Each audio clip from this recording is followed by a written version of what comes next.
তো গাইস আবার চলে এলাম একটা ব্লগ নিয়ে। আর এখন বাজে দুপুর 1টা, ঠিক আছে। রোদটা দেখো কেমন পড়েছে রোদটা। আর এই সময় আমি ভিডিও বানাতে এসেছি। আমার ভিডিও বানানোর একটাই কারণ একটা কন্টেন্ট ক্রিয়েটারের যে রেগুলার নিয়মটা সকাল বিকেল একটা করে দুটো ভিডিও ছাড়তে হয়, সকালে একটা সন্ধ্যাবেলা একটা।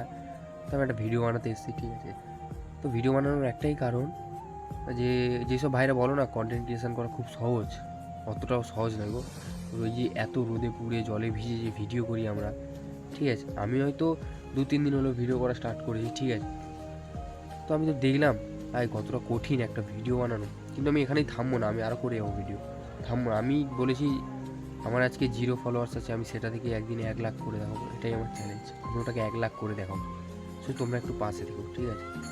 আর যেসব ভাইরা বলো না যে এরা কি করে পাগলের মতন রাস্তাঘাটে ক্যামেরা অন করে কি করে। আচ্ছা ভাই, তোমরা নিশ্চয়ই সৌরভ যোশী, মানুষ দে, এদেরকে চেনো, ঠিক আছে।